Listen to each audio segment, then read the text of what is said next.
Assalamualaikum warahmatullahi wabarakatuh.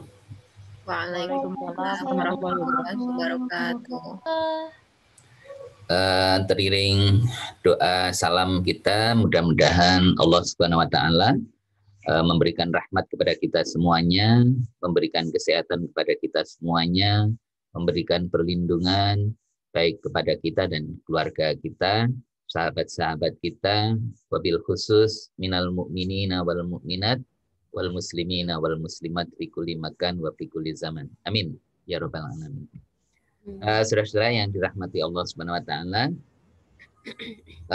kita pada kesempatan hari ini akan segera melanjutkan perkuliahan kita yang insya Allah perkuliahan kita nanti kita masih akan menggunakan medium Zoom ini, dan insya Allah nanti pada pertemuan keempat kemungkinan kita nanti atau insya Allah akan saya berikan asinkron ya. Jadi insya Allah pertemuan berikutnya nanti berupa asinkron.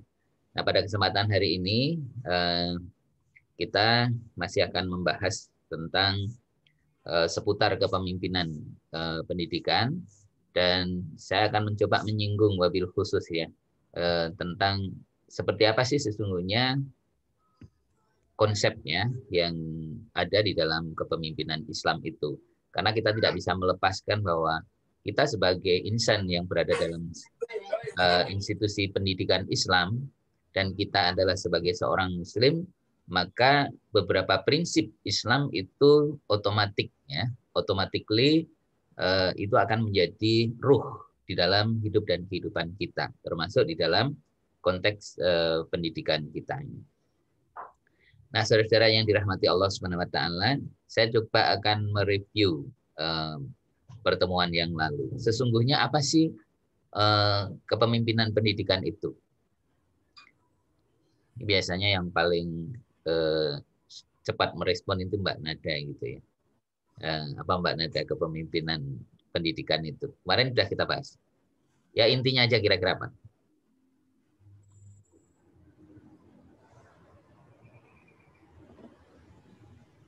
Kalau nggak salah, itu kepemimpinan pendidikan adalah proses untuk mengembangkan dan mengarahkan talenta guru, siswa murid ke arah tujuan pendidikan yang jelas. Ya, ke arah tujuan pendidikan ya. Nah, tentu pendidikan kalau di kemarin itu kan pendidikan secara umum ya. Artinya kalau dalam konteks Indonesia sesuai dengan pendidikan di Indonesia gitu. Nah, kita sebagai seorang muslim tentu tidak bisa lepas bahwa sesuai dengan konteks di dalam pendidikan Islam juga. Di samping itu juga salah satu tujuan utamanya adalah untuk apa? Memperbaiki ya, mengembangkan, meningkatkan kualitas ya. Kualitas apa? Pendidikannya dan sistem pendidikan. Kemarin sudah kita bahas seperti itu. Nah, oleh karena itu saudara-saudara yang dirahmati Allah Subhanahu wa taala, pada kesempatan ini kita akan mencoba mereview sedikit lah tentang seperti apa sih konsep Islam itu gitu. Atau konsep kepemimpinan secara umum lah supaya kita bisa memahami kata-kata kunci atau keywords ya, atau konsep utama ya dalam kepemimpinan itu sesungguhnya apa. Saya izin untuk share screen ya. Mudah-mudahan nanti kita bisa memahami dengan lebih baik. Sudah tampil? Sudah, Pak. Oke. Nah, kita coba lihat one by one ya. Apa sih konsep kepemimpinan? Kalau kemarin khusus tentang kepemimpinan pendidikan, sekarang ini coba kita review sedikit secara umum ya tentang kepemimpinan. Baik itu dari definisi secara umum, pengetahuan umum, maupun nanti juga dalam konsep Islam. Nah, kepemimpinan ini menurut Stephen C. Ott itu berupa apa? Proses hubungan antar pribadi yang di dalamnya seseorang mempengaruhi sikap, kepercayaan, dan khususnya perilaku orang lain. Jadi kata kuncinya itu adalah influence the others, mempengaruhi. Jadi mengajak, membujuk ya. Kalau orang Jawa Timur itu bujui lah. Nah ini itu secara umum ya. Jadi menurut Stephen Jihad seperti itu. Baik, saya coba kita lihat satu persatu ya. Di sini ada apa? Upaya mempengaruhi sikapnya. Sikapnya itu ya dipengaruhi. Setuju atau tidak setuju, suka atau tidak suka, itu nanti kan menyangkut sikap gitu ya. Nah, kemudian yang kedua kepercayaan. Kepercayaan. Termasuk keyakinan, prinsip gitu ya. Nah, dan yang lebih kelihatan adalah perilaku. Jadi kita mempengaruhi perilaku orang lain. Sebagai contoh, saya kemarin barusan berdiskusi gitu. Ada sebuah upaya untuk membangun bendungan yang besar di daerah Bener, Purworejo itu. Karena masyarakat di sana itu tahu bahwa lahan mereka itu lahan tandus, tidak mungkin ditanami tanaman yang produktif, bahkan tanaman-tanaman tidak produktif pun juga tidak bisa bertumbuh dengan baik gitu. Ketika dibeli untuk dijadikan bendungan, mereka itu sepakat semua gitu. Cenderung banyak sepakat, tetapi ada provokator yang tiba-tiba datang untuk menghalang-halangi untuk masyarakat itu tidak melepaskan itu gitu. Padahal kalau dilihat dari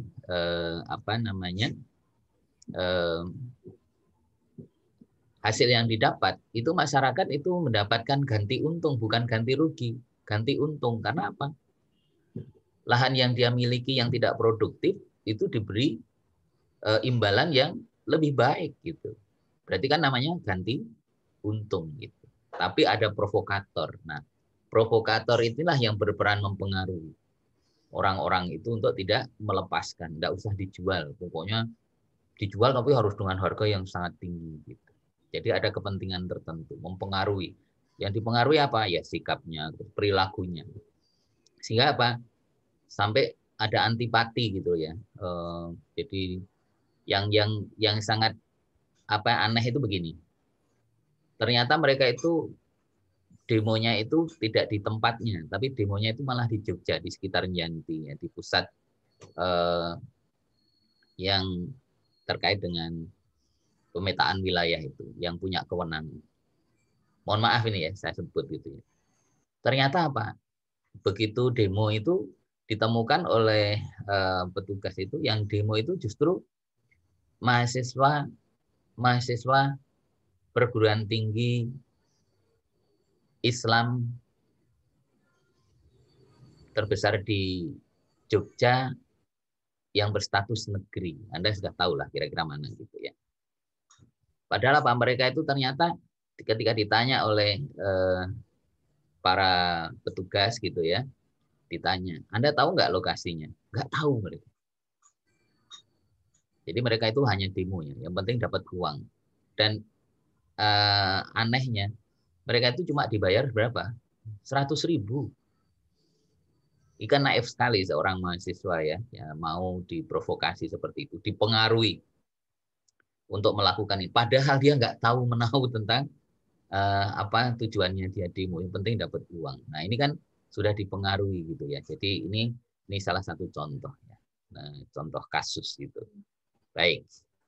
Nah, saudara-saudara yang dirahmati Allah Subhanahu wa taala, jadi kepemimpinan adalah proses hubungan antar pribadi yang di dalamnya seseorang mempengaruhi sikap, kepercayaan, dan khususnya perilaku orang lain. Sedangkan Edwin Elok dan kawan-kawan itu menyebutkan bahwa kepemimpinan merupakan proses membujuk orang lain untuk mengambil langkah menuju sasaran bersama. Ada yang menyebut sasaran, ada yang menyebut tujuan gitu ya. Jadi proses membujuk ya sama sih sebenarnya. Mempengaruhi, membujuk itu sama. Tapi ada kata kunci yang lain di sini yaitu untuk menuju sasaran bersama, tujuan bersama. Jadi ada tujuannya gitu. Nah, sehingga kalau dari dua definisi ini dapat kita cermati kita simpulkan sesungguhnya kepemimpinan itu apa? Kepemimpinan itu adalah relation concept gitu ya, konsep relasi, konsep hubungan, di mana kepemimpinan itu merupakan sebuah proses ya. Proses apa? Influence the others, yaitu mempengaruhi orang lain. Untuk apa? Nah ini, untuk mencapai tujuan. Ya, jadi untuk mencapai tujuan bersama. Nah inilah sekelumit tentang kepemimpinan. Masih ada banyak definisi tentang kepemimpinan yang lain. Ini contoh Alfred Fiedler gitu ya. Itu menyebut bahwa merupakan pola hubungan antar individu yang menggunakan wewenang dan pengaruhnya terhadap kelompok orang agar bekerja bersama untuk mencapai tujuan. Kemudian ada juga yang menyebutkan bahwa kepemimpinan itu adalah proses dengan berbagai cara mempengaruhi orang atau sekelompok orang. Di situ disebutkan bahwa proses dengan berbagai cara. Nah, berbagai cara, ada cara yang benar, ada cara yang nggak benar, tapi di situ ada proses mempengaruhi. Itu dalam kepemimpinan. Sehingga ada kepemimpinan yang baik dan kepemimpinan yang tidak baik gitu. Ya, jadi itu. Jadi menggunakan segala cara gitu. Nah, seperti sekarang ini ya, termasuk ini masuk dalam kategori menggunakan berbagai cara gitu ya. Nah, kemudian kemampuan mengkoordinasikan dan memotivasi orang-orang dan kelompok untuk mencapai tujuan yang dikehendaki. Ini John Fifner. John Fifner. Ya, Fifner.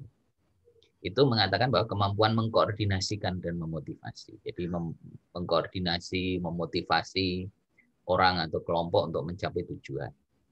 Kemudian ada lagi menurut Notes dan O'Donnell itu kepemimpinan adalah proses mempengaruhi sekelompok orang sehingga mau bekerja dengan sungguh-sungguh untuk meraih tujuan kelompok. Jadi ini lebih kepada kelompok tertentu ya. Jadi seperti itu. Kemudian menurut Davis ya, ini disebutkan sebagai kemampuan untuk mengajak orang lain mencapai tujuan yang sudah ditentukan dengan penuh semangat. Jadi ada kata kunci dengan penuh semangat, ada kesungguhan gitu ya. Jadi bukan ala kadarnya, tapi betul-betul ada usaha yang luar biasa. Itu menurut Davis. Kemudian ada juga yang menyebutkan sebagai upaya untuk mempengaruhi orang lain untuk lebih berusaha mengarahkan tenaga dalam tugasnya atau merubah tingkah laku mereka. Itu menurut Wexley dan Yuki ya. Wexley dan Yuki. Nah, ini definisi-definisi yang sudah lama tetapi masih tetap dijadikan acuan. Kemudian menurut Judd Terry itu adalah kegiatan mempengaruhi orang-orang untuk bersedia berusaha mencapai tujuan bersama. Ini simpel ya. Jadi seperti itu. Nah, kesimpulannya di sini ada kepemimpinan itu adalah merupakan sebuah hal ya yang di dalamnya itu ada beberapa unsur yang mendasari ya dalam kepemimpinan itu. Pertama adalah kemampuan mempengaruhi orang lain. Jadi dalam sebuah proses kepemimpinan itu betul-betul ada upaya untuk mempengaruhi, memotivasi, membujuk, ya, mendorong orang lain, gitu ya. Orang lain itu bisa teman, bisa bawahan kalau dalam sebuah struktur organisasi, gitu ya. Nah, pokoknya siapa saja yang kita ajak untuk kemudian kita pengaruhi, apakah itu sikapnya, pemikirannya, termasuk juga dalam konteks perilakunya. Jadi mengarahkan, memotivasi orang lain. Ya. Kemudian yang ketiga ada unsur kerjasama. Jadi kepemimpinan itu tidak bisa sendiri, tapi ada unsur kerjasama. Nah, mencapai tujuan yang diinginkan. Nah, inilah beberapa hal yang terkait dengan kepemimpinan. Nah, saudara-saudara yang dirahmati Allah Subhanahu wa taala, itu terkait dengan konteks kepemimpinan. Nah, di dalam kepemimpinan itu ada dasar ya. Kalau di dalam Islam itu dasarnya jelas ya. Kalau kita ini adalah Al-Quran dan As-Sunnah. Gitu ya. Ini yang paling utama. Nah, prinsipnya ini ada 5 kalau yang dipakai ini UI juga pernah memberikan konsep tentang hal ini dalam buku Kepemimpinan UI itu. Dasar dari kepemimpinan itu jelas Al-Quran dan As-Sunnah. Ya. Kemudian dasar ini mengacu pada prinsip satu, al-adalah, adil. Kemudian al-musawwah. Kemudian ada, mohon maaf, at-ta'adudiyah gitu ya. Kemudian ada asyura dan al-huriyah. Nah, ini 5 prinsip penting ya di dalam Islam gitu ya. Nah, ini Al-Qur'an, itu bisa kita lihat surat apa saja. Ini jelas ya. Al-Baqarah ayat ke-30, kemudian surat Al-An'am ayat 165. Kemudian ada juga di dalam surat keempat ayat 144. Ya, ini sebutan atau istilah-istilah yang merujuk kepada kepemimpinan. Yang pertama adalah khalifah, yang kedua aulia. Nah, kemudian surat kelima ayat 51, surat Al-Maidah. Kemudian surat Al-Maidah lagi ayat 55 sampai 57. Kemudian ulil amri ya. Nah, ini surat keempat ayat 59 yang sangat populer itu. Ya, sangat populer. Ya ayyuhalladzina amanu atiullaha wa atiur rasul wa ulil amri minkum. Fa in tanaza'tum fi syai'in farudduhu ila Allah wa rasul. Nah, ila akhirih ayat. Jadi seperti itu.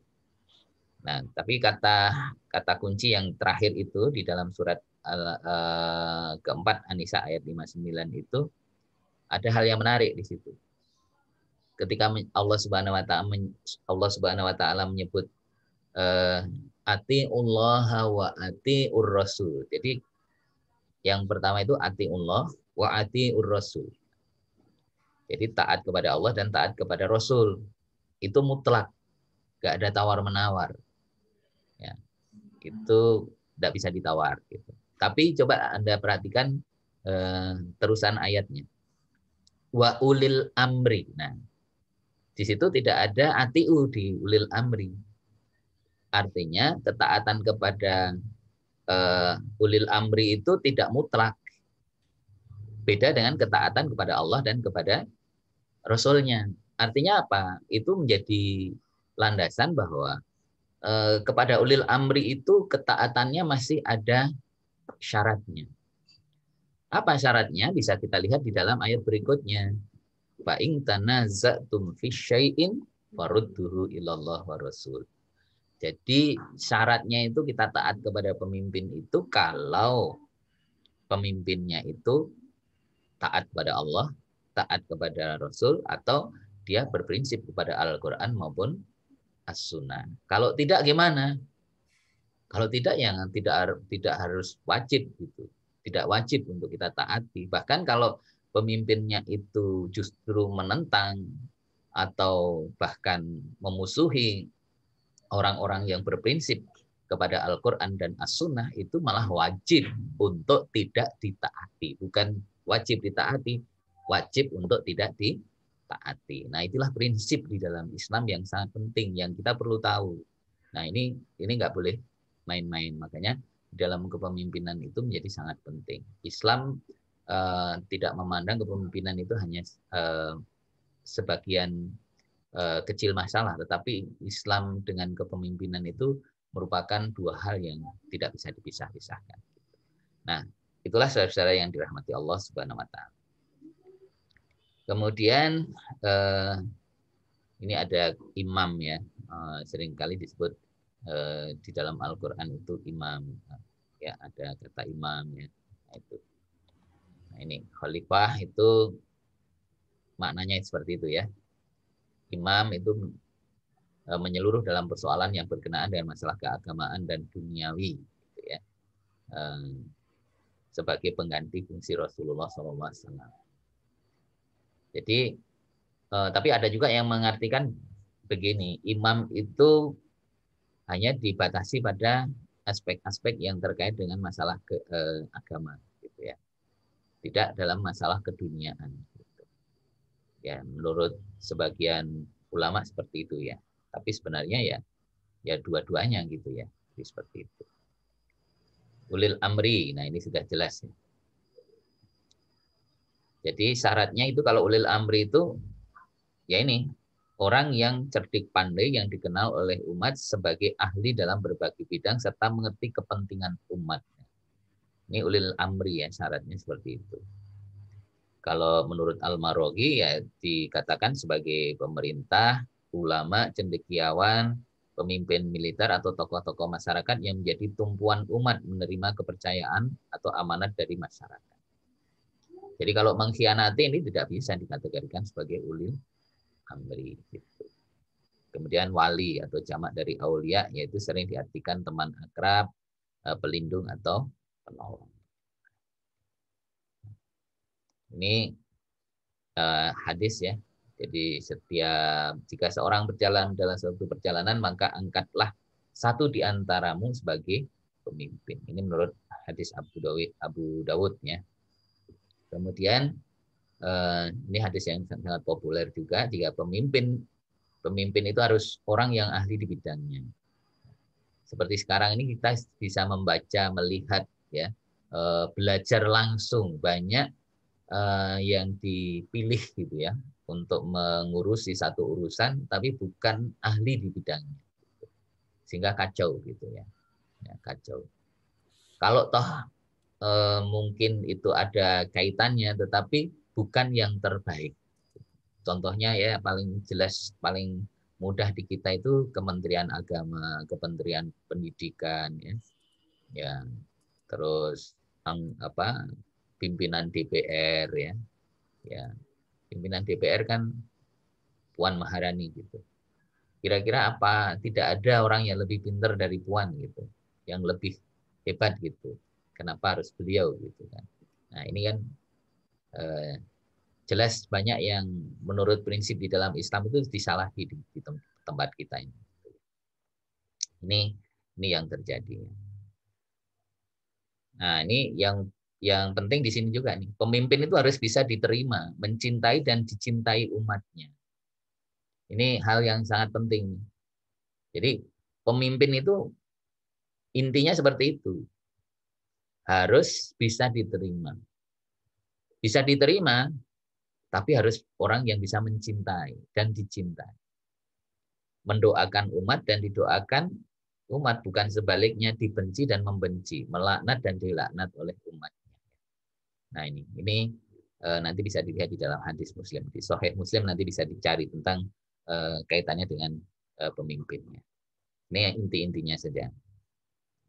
Kemudian ya pemimpin harus sehat jasmani dan rohani. Sekarang ini banyak orang secara jasmaninya sehat gitu, tapi rohaninya sakit gitu. Ya lebih baik kelihatannya jasmaninya kurang enggak terlalu sehat, tapi rohaninya harus sehat gitu. Yang parah itu kalau dua-duanya gitu. Dua-duanya jasmani rohaninya sakit. Jadi pemimpin kira-kira tidak akan pernah memikirkan umat gitu. Mikirkan diri sendiri paling. Jadi seperti itu. Nah, kemudian ini kalau khalifah, jadi adalah pengurus rakyat, ia akan dimintai pertanggungjawaban atas urusan rakyatnya, yaitu kulukum ra'in wa kulukum mas'ulun an ra'iyatih. Ya. Jadi kalian adalah pemimpin. Nah, kalau dalam teks aslinya kan penggembala gitu ya. Dan suatu saat akan dimintai pertanggungjawaban atas penggembalaannya atau kepemimpinannya gitu ya. Jadi seperti itu. Kemudian harus memiliki 4 sifat utama Rasul. 4 sifat utama itu ya sidik, amanah, fatonah, dan tablik.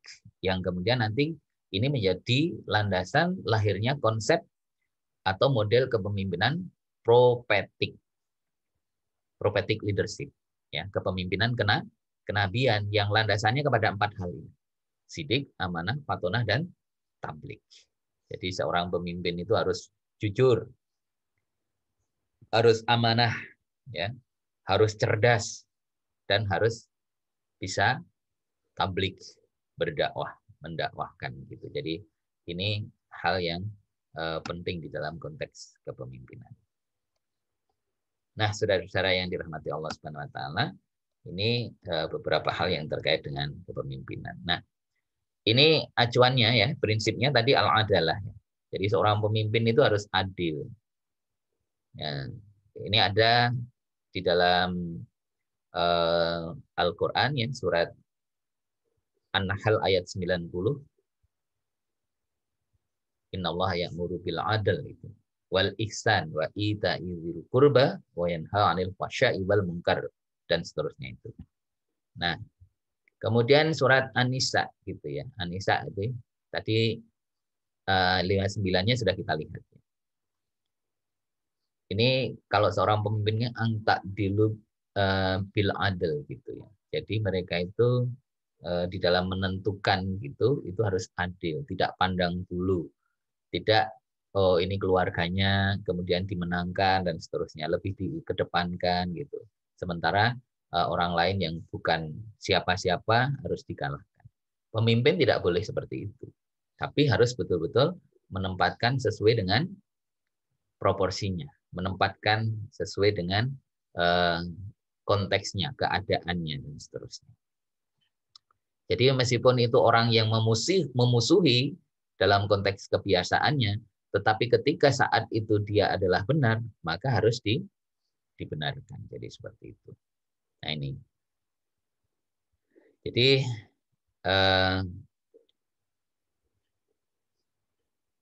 ini penting ya. Ini menjadi landasannya al-adalah itu. Adil itu menjadi kunci utama dalam kepemimpinan. Maka lawannya adalah zalim. Nah, makanya di dalam Al-Qur'an surat ke-33, surat 33 surat apa? Halo? Nah, ini kalau sudah nyebut nomor surat itu pada lupa biasanya. Surat 33 itu surat Al-Ahzab ya. Ayat 72 gitu. Di dalam ayat itu kan sebenarnya dulu amanah itu mau diberikan kepada siapa? Makhluk-makhluk lain ya, langit ya, kemudian gunung dan mereka menolak, tapi kemudian manusialah yang menerimanya. Maka di dalam Al-Quran Allah menyebutkan manusia itu adalah zoluman jahula. Gitu. Manusia itu zolim dan bodoh gitu. Karena apa? Amanah itu berat gitu. Akan dipertanggungjawabkan gitu. Nah ini maknanya gitu. Kemudian yang kedua adalah al-musawwah, persamaan. Pemimpin harus mampu menerapkan hukum sesuai dengan prinsip kesamaan dan pendekatan kemanusiaan. Al-Hujuratnya. Ya ayuhan nas, inna khalaqnakum min zakarin aw unsa wa ja'alnakum syu'uban wa qabaila lita'arafu. Inna akramakum indallahi atqakum dan seterusnya gitu ya. Jadi seperti itu. Jadi tidak melihat laki-laki dan perempuan dari suku mana ya, dari etnis mana gitu. Tapi yang semuanya memiliki kesamaan gitu ya, memiliki kesamaan gitu. Untuk dapat diperlakukan harus mampu menerapkan ini secara sama gitu. Tidak pilih-pilih, tidak tebang pilih. Kalau kroninya ya diselamatkan. Ya, jadi kalau pemimpin itu tidak boleh ini sukanya menghujat orang ya, memfitnah orang gitu. Tapi karena selalu mendukung dia selalu bebas hukum gitu. Tapi ini ada orang yang mengkritik pemerintah gitu. Tapi karena ini dianggap bukan kubunya, maka langsung diproses. Kira-kira ada nggak di tempat kita yang kayak gitu? Ada ya? Sangat populer malah gitu. Coba sekarang seorang Abu Janda ya, seorang Abu Janda ya yang kalau kita lihat latar belakangnya mengerikan ternyata dia itu ya. Latar belakangnya sangat-sangat tidaklah jelas gitu ya. Ya, latar belakangnya pokoknya hitam lah kira-kira seperti itu. Kenapa tiba-tiba menjadi seorang yang seolah-olah menjadi penasihat spiritual. Nah, ini kan aneh gitu. Aneh gitu. Seorang Ade Armando gitu ya. Yang selalu ya mengintimidasi ya, memfitnah orang-orang yang jujur, orang-orang yang baik gitu. Tapi aman-aman saja sampai sekarang. Tapi coba umpamanya Anda gitu ya. Anda mengkritik pemerintah itu melalui sosmed ya, bisa-bisa besok keciduk gitu ya. Gitu ya, didatangi polisi gitu. Oh, ini menurut laporan sosmed, apalagi ada yang melaporkan, nah sudah. Makanya sekarang ini undang-undang ITE itu disalahgunakan gitu ya. Ya, jadi ada tebang pilih. Nah, ini kalau menurut konsep atau prinsip al-musawah itu tidak sesuai gitu. Jadi pemimpin di kita itu sekarang tidak punya ini gitu. Tidak apa namanya? Menerapkan ini. Tidak berprinsip kepada ini meskipun pengakuannya dia seorang muslim gitu. Makanya kalau orang yang kayak gitu kategorinya apa kalau menurut Al-Qur'an, menurut hadis?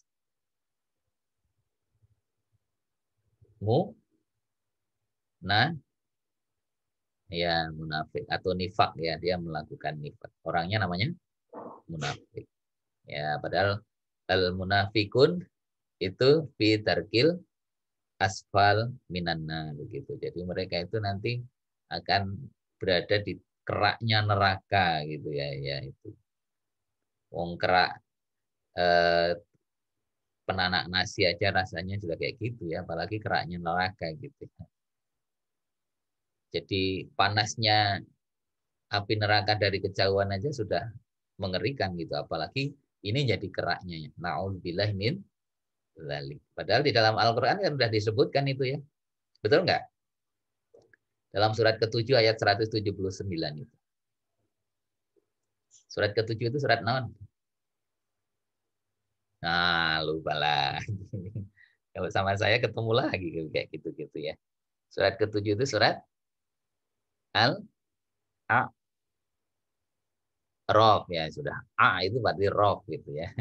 Kalau Al-An itu mesti fal gitu. Al-A'raf ayat ke-179. Walaqad dzara'na li jahannama katsiran minal jin wal ins. Lahum qulubun la yafqahuna biha. Walahum a'yunun la yubsiruna biha. Walahum adhanun la yasma'una biha. Ulaika kal an'am bal hum adall. Ulaika humul ghafilun. Jadi seperti itu. Ya, Anda lebih hafal ya, yang hafiz dan hafizul lebih hafal. Ya, kalau saya nih belum begitu hafal ya. Ya, kebetulan aja pas ya. Jadi seperti itu.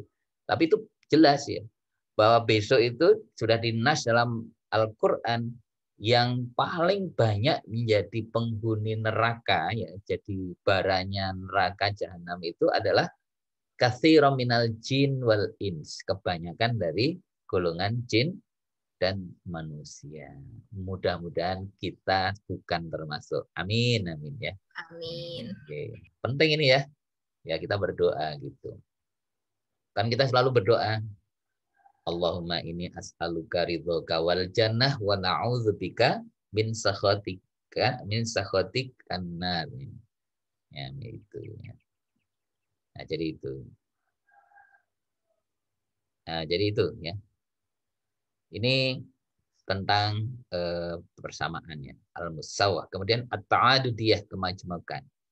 Keanekaragaman budaya, hukum, metode, dan falsafah bahasa harus dijadikan landasan dalam membangun nilai kesatuan dan kemanusiaan. Kita tidak boleh membeda-bedakan. Nah, konsep prinsip di dalam kenegaraan kita itu sudah bagus ya, Bhinneka Tunggal Ika. Berbeda-beda tapi tetap satu, itu sudah bagus.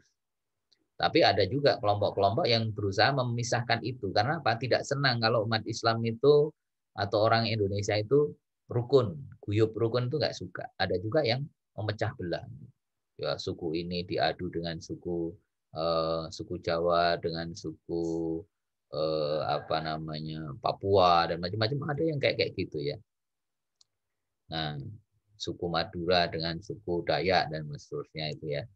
Ada crash. Tapi kan itu tidak harus terus menerus. Sekarang udah damai gitu ya. Ya, damai Indonesiaku gitu ya. Nah, itu indahnya. Indahnya perdamaian ya, kesatuan gitu. Walaupun beda-beda tapi ya tetap Allah itu nanti kan yang dilihat bukan sukunya ya. bukan keturunan Arab atau bukan Arab gitu. Tapi apa? Di dalam surat tadi, surat ke Al-Hujurat tadi ya. Surat ke berapa tadi? Hujurat itu 49 ya kalau nggak salah ya. 49 ayat 13 itu. Inna akramakum indallahi atqakum. Di sisi Allah itu yang paling menentukan nanti derajatnya tinggi atau tidak itu bukan warna kulitnya, ya. Warna kulit merah atau biru, ada nggak kulit biru ya, ya gitu ya. Darah merah atau darah biru gitu ya. Nah itu atau suku mana gitu. Tapi apa yang paling menentukan itu adalah takwanya gitu. Jadi orang yang paling bertakwa. Orang bertakwa itu kan orang yang paling takut kepada Allah. Orang yang paling taat kepada Allah. Orang-orang yang di dalam menjalankan ketaatan itu paling hati-hati. Nah itulah takwa ya, makna takwa di antara beberapa hadis seperti itu. Jadi itu sangat jelas gitu. Bahkan Rasulullah pernah bersabda juga dalam sebuah hadis yang sangat populer di Bukhari Muslim itu disebutkan bahwa besok orang yang terdekat dengan aku di surga itu adalah orang yang apa? Yang paling bertakwa dan paling baik akhlaknya. Ya, jadi bertakwa dan paling baik akhlaknya. Husnul khuluq. Nah, gitu. Orang yang bertakwa dan husnul khuluq gitu. Ya, karena memang buah dari takwa itu ya akhlak yang mulia, akhlak yang baik gitu ya. Jadi seperti itu. Oke. Baik. Itu at-ta'adudiyah. Kemudian ada lagi nih kemerdekaan. Kemerdekaan ya, maksudnya apa? Ya, seorang pemimpin itu harus punya prinsip menjamin kemerdekaan, kebebasan individu tanpa membedakan agama, warna kulit, ras, dan status sosial. Ya, kebebasan berpikir, kebebasan berbicara, berpendapat, dari kekurangan, kemelaratan, serta bebas dari perbudakan dan penjajahan. Oke, Indonesia itu sekarang kalau dilihat dari status kemerdekaannya, secara de facto memang merdeka, tapi secara de jure, ya secara maknawiah Indonesia belum merdeka. Ekonomi kita sudah terjajah sekarang. Secara politik kita sudah dijajah orang lain. Ya.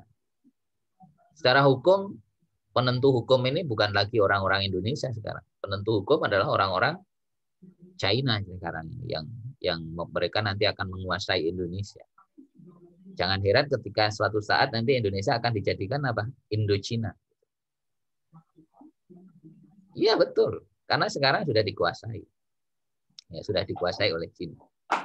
Tol sudah dikuasai Cina, ya. Bandara sudah dikuasai Cina. Kereta api sudah dikuasai Cina. Gitu. Cina semuanya. Semuanya Cina. Kadang dibeli Cina. Iya. Ya itulah. Ketika kita transaksi dengan Cina. Tadi malam saya barusan ngobrol-ngobrol juga ya dengan salah seorang mahasiswa UI gitu, Fakultas Ekonomi. Kebetulan dia memang punya travel agent gitu ya, travel agent, dan dia sering berhubungan dengan usernya dari luar negeri, termasuk dari Australia. Dia bilang orang-orang Australia itu Indonesia kasihan ya gitu. Ini kata anak itu masih mahasiswa, dia masih mahasiswa baru menyelesaikan tugas akhirnya. Dia bilang kepada anak itu karena dia sering jadi guide gitu ya. Dia sering jadi guide, kemudian kasihan ya Indonesia, mbok jangan terlalu kiblat ke Cina. Nanti kalau terlalu kiblat ke Cina itu lama-lama nanti akan dikuasai gitu oleh Cina. Ini orang lain itu yang ngomong gitu ya tentang Indonesia gitu. Makanya dia, aduh saya itu jadi ngeri gitu ya. Saya berpikir kata dia gitu, kasihan nanti generasi anakmu gitu. Itu kata orang Australia ya, orang Australia yang notabene mereka adalah turis ya, turis yang suka menggunakan jasa dari travel agentnya gitu. Jadi seperti itu. Itu orang lain sudah bilang begitu gitu. Sudah mengamati Indonesia. Nah kalau kita sendiri malah leha-leha ya, aduh kasihan banget gitu masa depannya gitu. Ini apapun ya, karena Italia sekarang udah mulai hancur ya setelah dia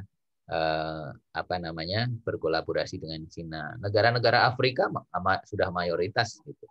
Awalnya kelihatannya dibantu, tapi lama-lama dikuasai. Ya itulah tipe cara Cina ya untuk menguasai gitu ya. Nah ini hal yang penting gitu ya, perlu kita cermati. Sehingga apa di sini kebebasan ini nampaknya sekarang belum kelihatan ya, belum kebebasan berpikir, berbicara gitu ya, mengkritik gitu. Kalau ada yang mengkritik pemerintah sekarang kan langsung diciduk gitu. Zamannya Pak Harto memang dulu pernah ada gitu ya yang kayak gitu gitu. Tetapi tidak sekejam yang sekarang. Tidak sekejam yang sekarang. Kelihatannya nggak terlalu ini, tapi sesungguhnya sangat kejam gitu ya. Sangat kejam. Oke, kemudian yang terakhir ini Asyura. Ini ciri ya. Jadi kepemimpinan dalam Islam itu landasannya adalah musyawarah, Asyura gitu. Di dalam surat Asy-Syu'ara gitu ya. Itu juga ada. Wasyawirhum fil amri wa amruhum syura bainahum. Nah, gitu.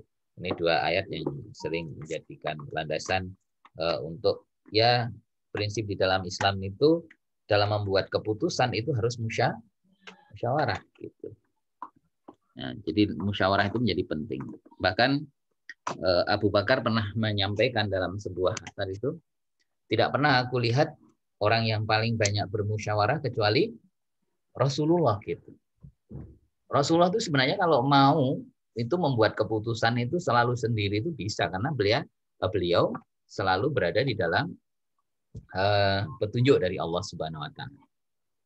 Selalu didampingi oleh malaikat Jibril. Tetapi untuk mendidik, membimbing umatnya, beliau mengajarkan bagaimana prinsip-prinsip itu kemudian nanti bisa diaplikasikan oleh umatnya. Makanya musyawarah ini menjadi sangat penting, asyura itu. Sekarang mau milih pemimpin di Indonesia, yang dikedepankan asyura atau yang lainnya? Yang lain kan? Mestinya asyura ini lebih dikedepankan. Kalau kita mau mengacu kepada konsep Islam, ya asyura ini yang lebih utama.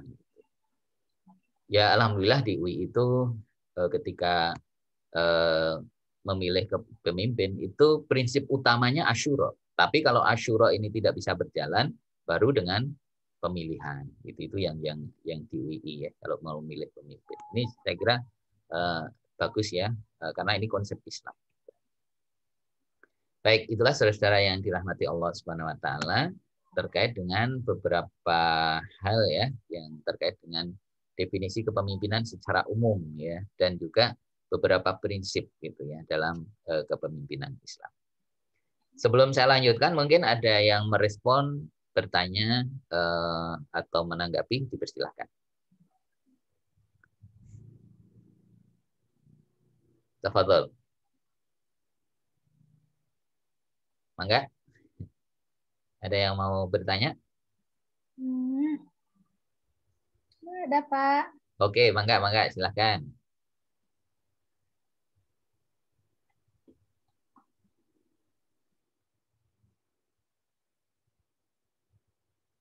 Silahkan, Mbak. Tadi siapa? Mbak Hana ya? Mau bertanya? Oh, enggak, Pak. Oh, enggak jadi. Oke. Kalau nah, ini kalau tidak ini saya perlihatkan ya.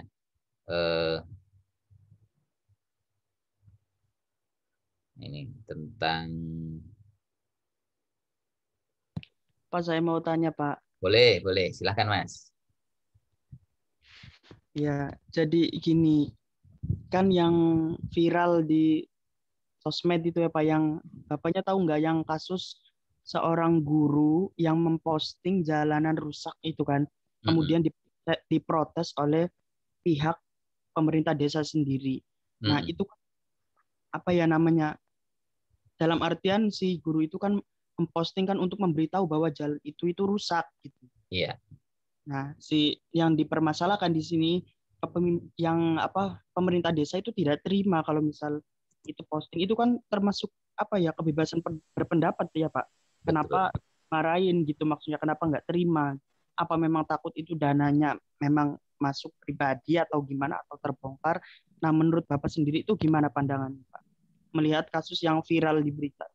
Ya, kalau menurut saya kira saya bisa menjustifikasi bahwa pemimpin ya, kepemimpinan di situ jelas tidak sesuai ya dengan konsep eh, kepemimpinan secara umum dan juga kepemimpinan apalagi menurut Islam gitu. Mestinya kalau memang ada seperti itu ya, kalau seorang pemimpin di satu wilayah dia betul-betul memperhatikan itu, kepemimpinannya itu diabdikan ya, dipakai untuk melayani umat, maka apapun keluhan dari umat itu pasti diakomodir.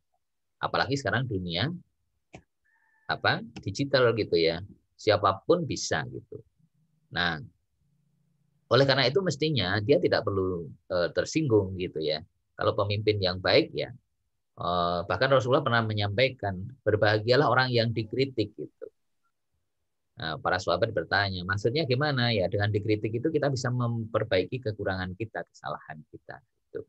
Nah, oleh karena itu menurut saya apa yang dilakukan pemerintah desa, bahkan kemudian dia melaporkan pihak pelapor ya, atau pihak yang mempublikasikan itu, yaitu guru tadi, maka itu adalah sebuah kekeliruan yang sangat tidak perlu dicontoh gitu, tidak perlu dicontoh. Artinya ini menjadi gambaran buat kita. Ketika kita besok jadi pemimpin tidak seperti itu.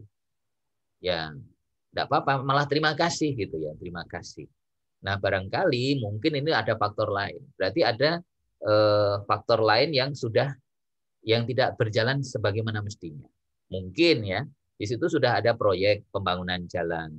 Ya, tapi dana sudah diterima ya. Wallahu alam ya, kita nggak boleh suudzon ya. Tapi mungkin bisa jadi seperti itu. Ya. Tidak boleh suudzon, tapi ya berhusnudzon ya, bersuudzon yang baik ya. Ya, pokoknya mungkin seperti itu ya. Jadi sudah ada, tapi karena kok belum direalisasikan, ya mungkin dipakai untuk apa dulu gitu ya. Sekarang ini kan kayak gitu banyak gitu ya. Yang kayak gitu tuh banyak. Artinya apa? Di sini nggak amanah. Banyak yang tidak amanah. Karena apa? Proses untuk menjadi pemimpin pun sudah dengan cara yang tidak baik. Coba aja sekarang. Mau jadi kepala desa aja, ketika mau pemilihan itu, kan ada sering serangan pagi, serangan fajar gitu ya. Jor-joran ya. Calon A ngasih serangan sekian eh, ratus ribu ya, kemudian ini lebih besar lagi gitu. Dan itu belum jamin menang. Makanya kalau dia akhirnya terpilih dengan cara seperti itu kan sudah menggunakan cara yang tidak baik. Ya. Suap ya. Jadi Rosi wal murtasi finnar kan. Suap menyuap itu sama-sama masuk neraka. Gitu. Wah, saya kan cuma ini dikasih ya tak terima. Ya, kalau dikasih dengan tujuan yang tidak baik ya kenapa harus diterima? Kan gitu ya. Jadi menurut saya jelas itu ada sesuatu yang tidak berjalan dengan baik, tidak berjalan dengan benar, ada prinsip yang disalahi. Ya, mestinya tidak bisa seperti itu. Nah, sekarang ini yang parah itu begini, Mas. Jadi ketika kita mau membela guru tadi ya, kemudian kita ikut supporting di dalam ini. Bisa-bisa kalau nanti itu pihak pemerintah itu tidak suka terhadap itu, bisa kena juga gitu ya. Yang ikut mensupport itu, membela gitu. Nah, inilah repotnya. Sehingga kebebasan untuk menyampaikan pendapat ya. Jadi al-huriyah tadi, kebebasannya itu belum ada gitu ya. Jadi belum nampak di kita ini. Jadi kebebasan berpendapat, kebebasan berekspresi gitu ya. Yang penting tidak melanggar norma-norma. Itu belum bisa berjalan dengan baik di tempat kita. Bahkan sekarang ini semakin sulit untuk bisa menyampaikan hal-hal seperti itu. Ya, prinsip itu makanya di dalam konteks kita sebagai seorang pendidik, maka ketika nanti kita menjadi pemimpin, kita betul-betul harus menggunakan prinsip itu dengan sebaik-baiknya. Sehingga kita tidak mudah untuk apa istilahnya, menindak orang lain yang tidak sesuai dengan kita. Kalau orang lain itu benar, ya kita harus terima. Gitu. Kita harus terima. Nah, sehingga kita malah justru kita manfaatkan, kita pakai. Oh, sebaiknya seperti apa? Malah diminta bantuannya gitu. Sekarang kan kalau enggak suka kan kemudian malah dimusuhi. Nah, itu keliru besar. Gitu.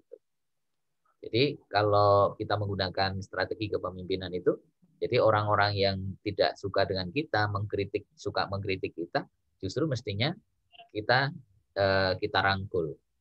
Nah, kalau sudah dirangkul itu biasanya nanti dia akan bisa memberikan kontribusi yang positif.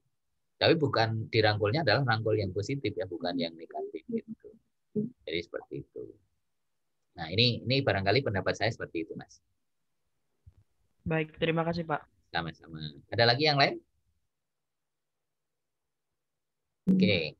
Kalau tidak, ini kita coba lihat yang slide tambahan kita ya.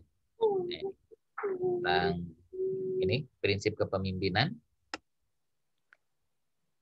Apa sih sebenarnya prinsip itu? Ini kalau menurut teorinya ya, prinsip itu is fundamental truth or proposition that serve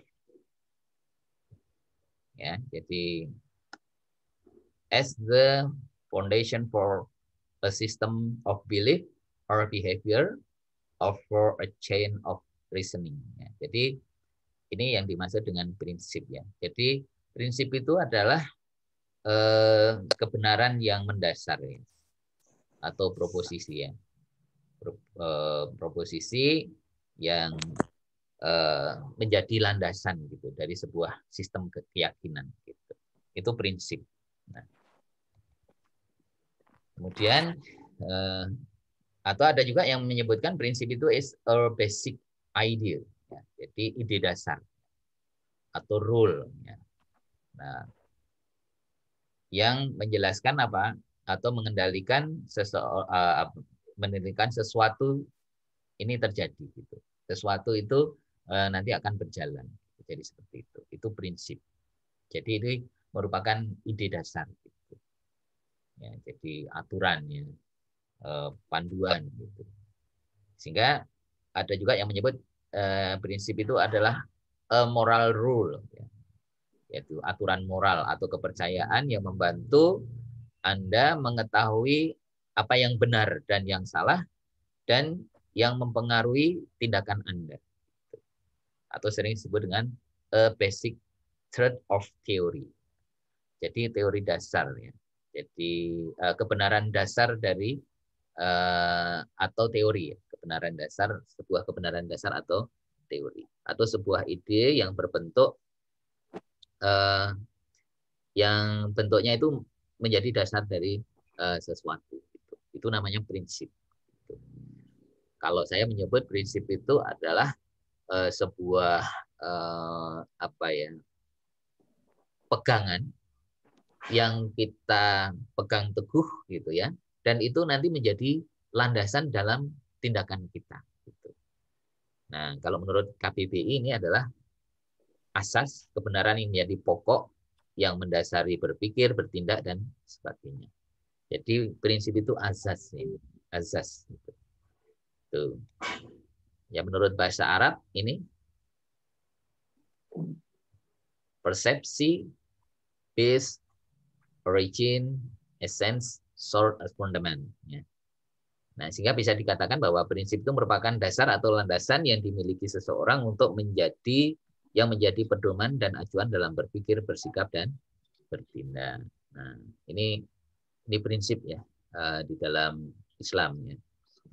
Sehingga orang yang punya prinsip itu berarti punya landasan yang kuat, punya pedoman yang kuat, punya dasar yang kuat, punya hujah yang kuat, punya dalil yang kuat gitu. Karena apa? Itu yang jadi landasan bagi dia untuk berpikir, bersikap dan bertindak. Nah, sumbernya ya kalau kita sebagai muslim ya tidak bisa tidak, sumber utamanya Al-Qur'an dan Al-Hadis. Ya bisa nanti dikembangkan, ada ijma, ada qiyas ya, maslahah mursalah gitu ya, al-uruf gitu. Ya dan sebagainya ya. Nah, ini prinsip sama tadi ya 5 hal tadi.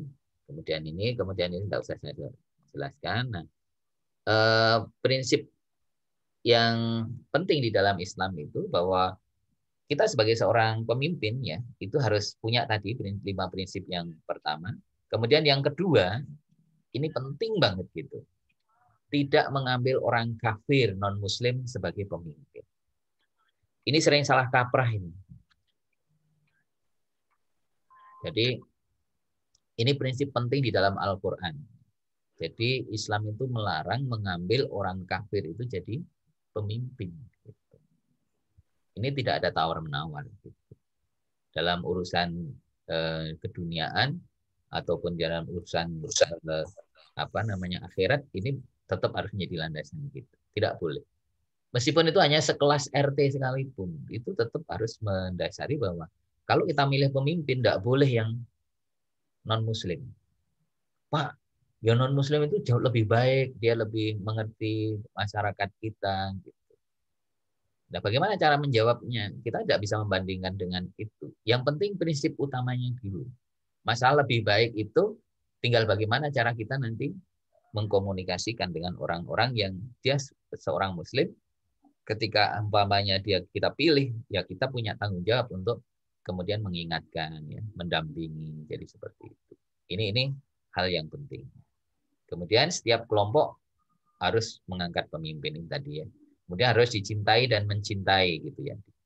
Kemudian harus ahli pada bidangnya. Ini beberapa prinsip yang tidak boleh dihindari ya, atau tidak boleh dilepaskan. Mengutamakan, membela serta mendahulukan kepentingan umat. Nah, bukan kepentingan pribadi, kepentingan keluarga gitu ya. Apalagi malah membangun dinasti. Nah, ini nggak boleh. Gitu. Tapi di Indonesia itu tidak ada ya, kecuali ya A, B, C, D, dan seterusnya gitu ya. Nggak ada sedikit maksudnya ya, tapi adanya banyak. Gitu. Tidak otoriter, arogan, sewenang-wenang, serta fanatik terhadap golongan. Nah ini tidak boleh. Mestinya di Indonesia itu ya harus fair gitu ya. Dipilih berdasarkan orang yang terbaik. Terbaik akhlaknya, terbaik akidahnya, terbaik ibadahnya gitu ya, pengetahuannya gitu ya, kemudian wawasannya dan macam-macam gitu ya. Jadi harus seperti itu. Jadi tidak harus melihat itu golongan apa gitu ya. Kemudian harus sehat dan kuat ya, memiliki 4 sifat Rasul nanti.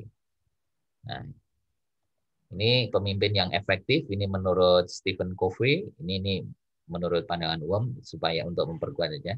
Pemimpin itu mestinya yang baik itu, yang efektif itu harus terus belajar. Tidak berhenti belajar sesuai dengan hadis ya. Nama bu itu thalabul ilmi faridatun ala kulli muslimin wal muslimatin utlubul ilma minal mahdi ilal lahdi. Terus belajar, berorientasi pada pelayanan, memancarkan energi positif, mempercayai orang lain, ya, hidup seimbang ya. Seimbang antara kepentingan diri dengan kepentingan untuk mendahulukan orang lain ya, kepentingan dunia dengan kepentingan akhirat gitu ya. Kemudian melihat hidup sebagai petualangan, ini menurut Covey ya, jadi menurut Covey. Kalau saya melihat hidup itu bukan untuk petualangan, hidup itu adalah untuk mengabdi, beribadah ya. Jadi itu harus seperti itu. Qul inna sholati wa nusuki wa mahyaya wa mamati lillahi rabbil alamin. Gitu. Wa ma khalaqtul jinna wal insa illa liya'budun. Ini kan menurut Stephen Covey gitu ya. Nah, ini bukan, kalau Islam sudah sangat jelas ya. Hidup itu harus ya untuk ibadah gitu. Kemudian kalau hidup seimbang tadi ya surat ke-28 ayat 77 itu.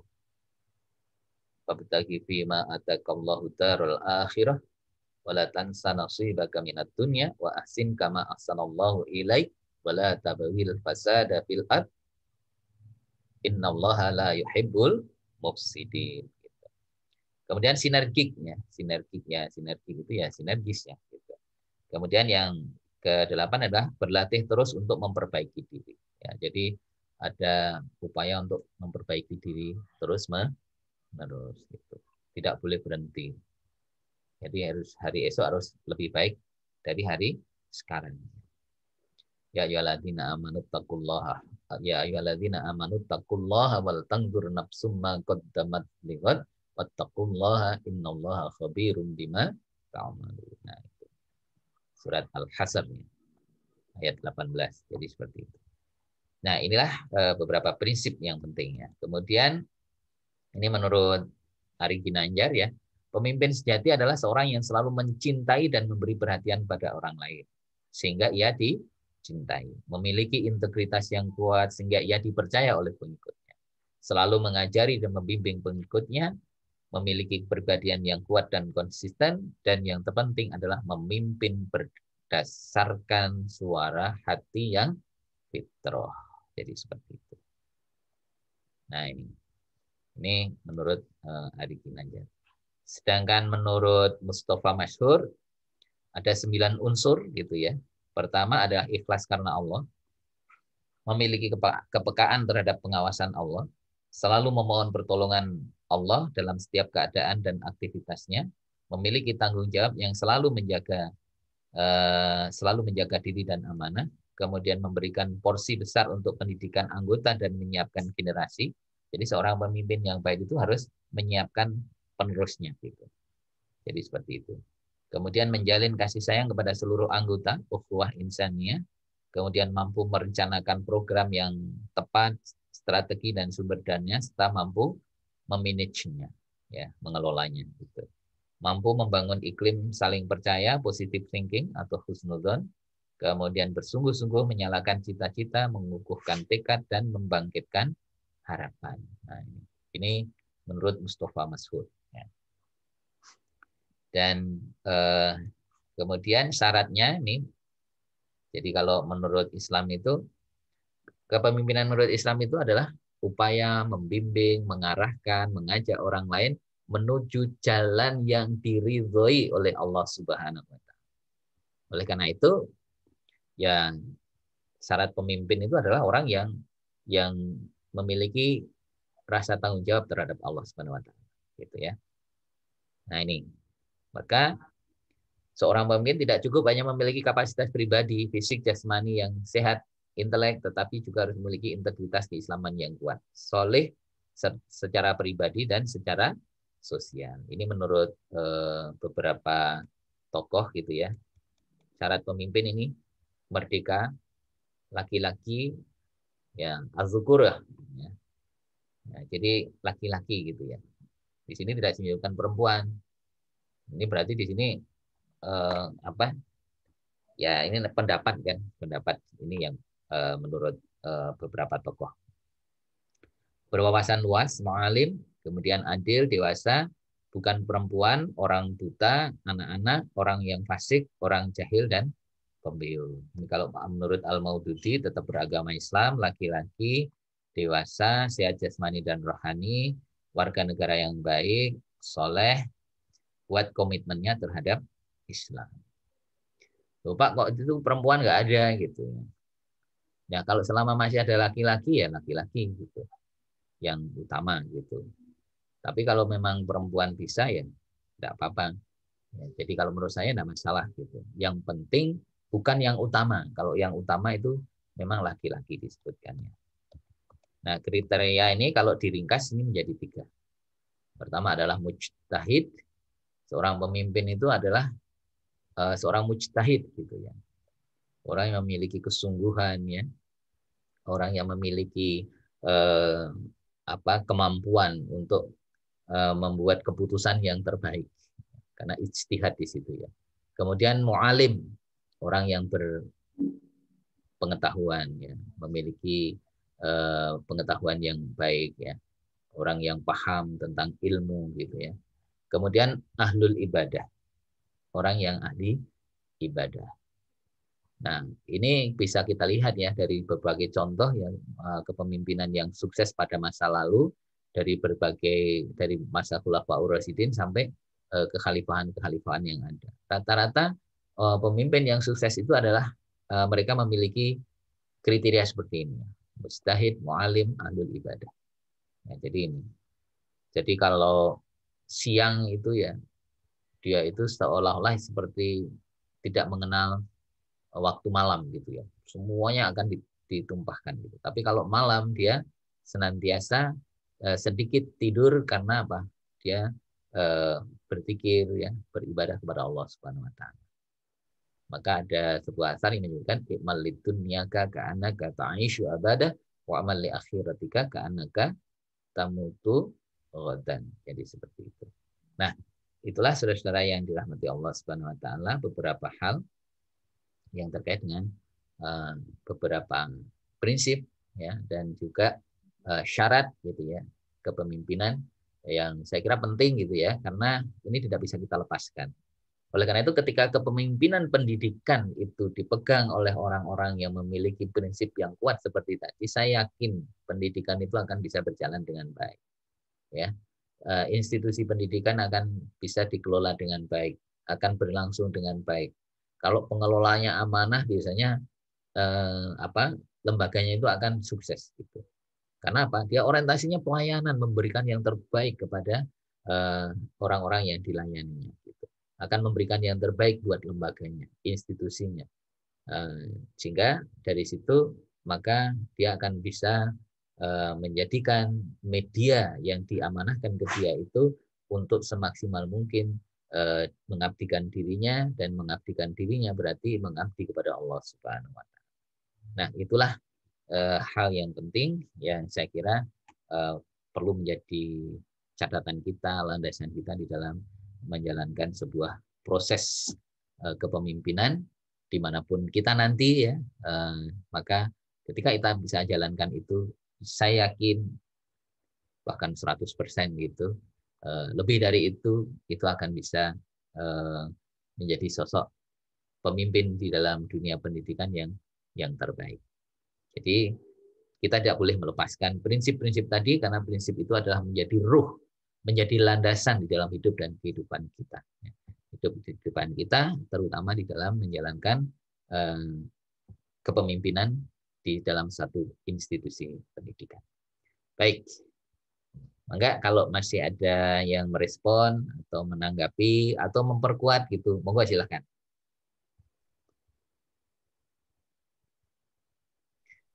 Pak izin bertanya, Pak. Boleh, monggo Mas Ibrahim.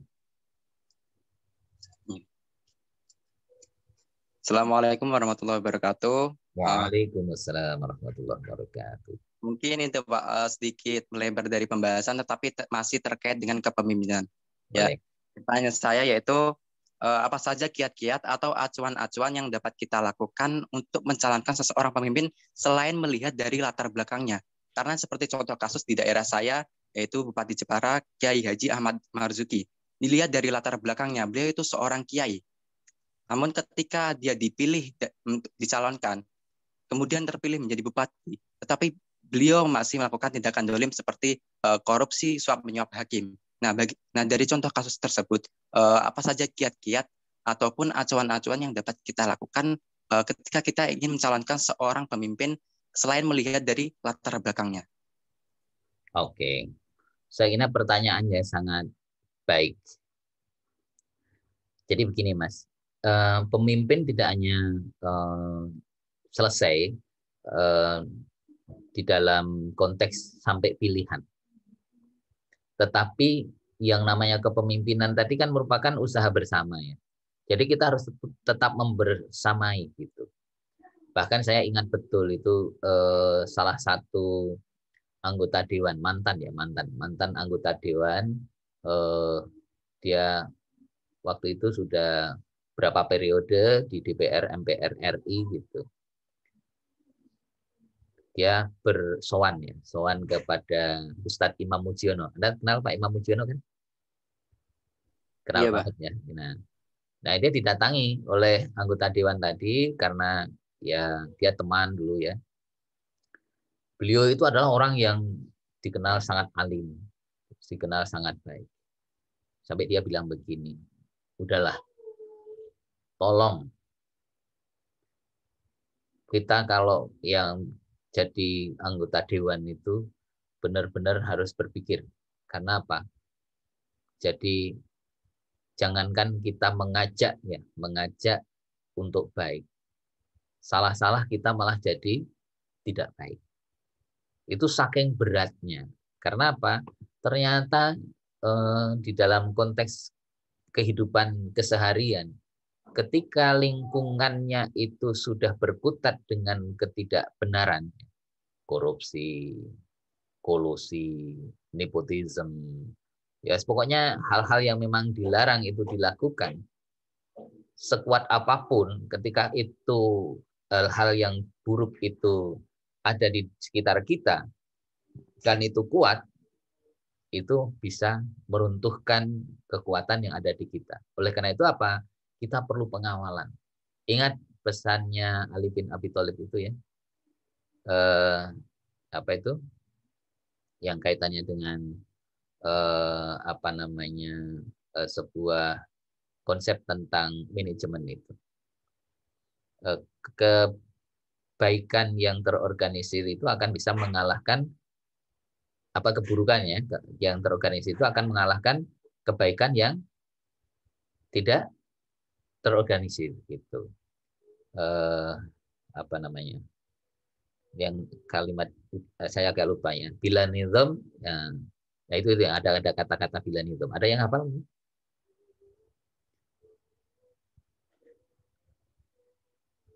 Nah itu deh. Jadi bin nizam gitu, aglibul batil bin nizam gitu istilahnya seperti itu. Jadi agak lupa kalimat pertamanya. Al-haqqu bila nizam yaglibul batil bin nizam gitu.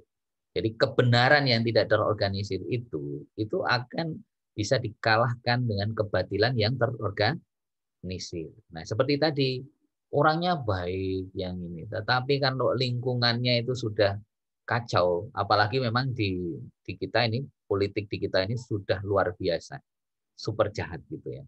Jadi orang-orang yang baik akhirnya menjadi tidak baik ketika masuk di situ itu ya. Karena apa? Sistemnya di situ itu sudah repot gitu ya, sudah kacau gitu. Makanya tidak heran sekarang ini pemimpin-pemimpin yang kayak gitu itu hanya dijadikan sebagai alat saja. Sebagai alat saja. Coba kita lihat bagaimana sekarang perannya Pak Ma'ruf Amin sebagai wakil presiden yang dulu beliau dikatakan sebagai ulama. Nggak kelihatan kan? Bahkan dia disingkirkan, seolah-olah memang disingkirkan. Dia hanya sebagai sarana untuk meraup suara saja. Setelah itu ya ibarat ini ya, habis manis sepah dibuang, kan begitu. Nah, demikian pula seperti tadi, maka dalam konteks kepemimpinan itu memang harus dikawal. Orang-orang yang kuat itu ya harus yang harus punya prinsip ya, harus punya prinsip selalu mengawal terus-menerus. Jangan sampai tergelincir, harus hati-hati. Komisi fatwa yang itu harus lebih dikedepankan. Pokoknya intinya gini, jangan tergiur dengan materi. Kalau sudah tergiur dengan materi, pengalaman dari berbagai khalifah, hancurnya kekhalifahan itu bermula dari situ. Ketika pemimpin itu sudah cenderung kepada keduniaan materi. Dia tidak berorientasi lagi kepada kepentingan pelayanan itu. Nah, coba kita lihat Umar bin Abdul Aziz ya, bagaimana kesehariannya. Dia cenderung kelihatan seperti orang tidak punya, padahal dia sangat punya, tetapi tidak seperti itu. Dia betul-betul berpihak kepada umat, bukan berpihak kepada kepentingan-kepentingan sendiri. Nah, yang bersangkutan harus kuat dan memiliki power, dan dia harus menggandeng orang-orang yang memiliki power ketika nanti berhadapan dengan pihak-pihak yang tadi kuat juga, tapi kuat pengaruh negatifnya. Nah, kalau tidak ya antara dua kekuatan ini akan saling tarik-menarik, mana yang kuat nantinya. Sehingga kata kuncinya seorang pemimpin sebisa mungkin jangan sampai punya kelemahan sehingga itu menjadi alat oleh pihak lain untuk mengcounter kita atau mengangkat kita atau melemahkan kita. Nah ini makanya harus tadi sidik, amanah, fatonah dan tabligh. Itu hal yang penting gitu. Sehingga kalau kita mau menggandeng ya gandenglah orang-orang yang baik, dan juga jangan sampai ada orang yang tidak baik masuk ke situ. Wah, ternyata itu pendukungnya ada juga orang-orang yang tidak baik. nanti suatu saat ini akan menjadi senjata untuk membalikkan gitu, membalikkan sehingga nanti ada tekanan-tekanan tertentu kalau sudah berbicara politik itu nanti dipakai untuk membalikkan kita gitu ya. Jadi maka mengambil kebijakan itu harus betul-betul hati-hati. Jadi kita harus ya kalau di Indonesia karena sistem politiknya sudah kacau sih, sudah kacau ini jadi nggak bisa karena apa-apa harus pakai jalur politik gitu. Kalau tidak lewat jalur politik akan susah gitu. Kalau toh independen suatu saat mungkin awalnya kuat, tapi nanti kalau sudah dimainkan oleh partai politik, terutama dari dewannya, nah inilah awal dari sebuah kehancuran semuanya. Karena apa? Memang tidak punya prinsipnya di dalam konteks keislaman gitu. Nah itu ya yang diamanahkan oleh salah satu mantan anggota dewan itu, pokoknya tolong deh, tidak usah masuk ke dewan. Kalau di sana itu ya kalau mau menuju neraka itu cepat banget, tapi kalau mau menuju surga itu beratnya minta ampun. Itu kata mereka, kata beliau itu ya. Kalau sudah terjun di dunia politik gitu ya, maka lebih baik hindari terjun di dunia politik karena dia mengalami langsung dan betapa sulitnya kalau sudah ada di dalam dan terjerat dalam sistem yang memang kacau beliau itu. Jadi seperti itu. Oke. Saya kira gitu Mas Ibrahim. Ya Pak, makasih Pak. Oke. Ada lagi? Nah, kalau tidak ada nih sudah 1,5 jam, nggak harus kita habiskan ya sampai apa jam 9.30. Tapi yang penting kita sudah tahu ya. Jadi sekali lagi saya ingin sampaikan dalam konteks kepemimpinan kita. Kepemimpinan pendidikan itu berarti merupakan sebuah proses ya